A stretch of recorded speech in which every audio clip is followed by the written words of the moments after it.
Hey, this is Joan, and I'm going to read you a story that I wrote that went into the paper locally here. It went front page. It's a true story. It's kind of scary, so listen at your own risk. By the way, this is our pets here. This is Nippy, and this is Bobby behind me.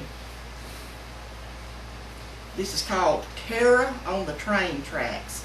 I had heard about it since I was a little girl, and I didn't believe it was true, but something happened to change all of that. The year was 1968, and it brought a big change for two country girls who had always been as close as sisters. Bonnie Jean and I moved off to the big city and began our lives as college co-eds, bank tellers, and roommate and independent city girls. And after the move to Monroe, we met some friends, and our circles widened, and they had heard about us living up here in the country in rural Louisiana, and they thought that we lived close to Crossett, Arkansas, up there where that mysterious light was by the railroad tracks. And they started kind of hounding us and saying, "Let's go up there." Well, Bonnie Jean wasn't scared of anything, but I was. Anyway, one thing led to another, and they kept saying, "Let's go up there one night." So with a little encouragement from those friends, we decided that we would go. But we had to pick the perfect night, because people were saying you can't go on a moonlight night. It's got to be a real dark night. So we found the perfect night, and we decided that we would go, Bonnie Jean and Lee and I. And we drove up there. We stopped in town, and we asked a policeman how to get there, and he told us it was way back on a dirt road, and he said, "I don't expect anything, because the town folks has not been saying that anything has been happening there in a long time." Well, we got out there to the train track, and we parked where the tracks used to be. Wasn't even a train track there anymore, but it was just as dark as it could be, and we turned the motor off and parked where the track used to be. And they started laughing. They said, "Oh, told you this was what it was going to be like, Joan. Nothing but a silly old ghost story." And they were laughing. But all the while, I was thinking something just didn't feel right. And about 5 minutes went on, and all of a sudden, we looked to our right, and way down yonder, where the train track would have been, we saw a big, bright, yellow light.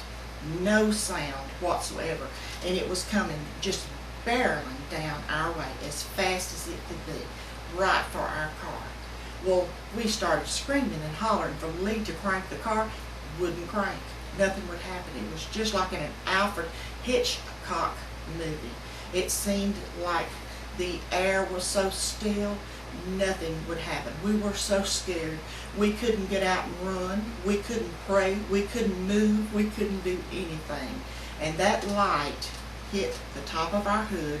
It bounced over, hit the other side of the hood, and just kept going as far as we could see. We were so scared. We looked at each other to see if we had all seen that. We asked, "Are you all right? Did you see what we had seen?" Yes, we had all seen that. Well, we had been hearing about this all of our lives, and our boys had been telling us about this. And what I mean by our boys was the class of 1968, where we had graduated. Now, they had all been up there, and none of them had seen anything like this. I couldn't believe that I was in this situation, had only been there 5 minutes, and thought that I was fixing to die. But nothing happened.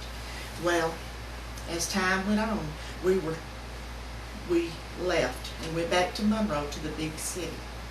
And we'll never forget our story about what happened to us in Crossett, Arkansas. Well, Bonnie Jean moved on, and she went on to the big city and went on to working in the bank, and here I am still in rural Louisiana. Got married, living on a cow farm with the animals here, and now don't seem like I like trains too much anymore. Hope y'all like my little story. And if you want to investigate this any further, you can look on Google and put in Crossett, Arkansas. And I think it also comes up under Gurdon, Arkansas. That's the name of the little community where the railroad track is, under Crossett Lights. Bye-bye.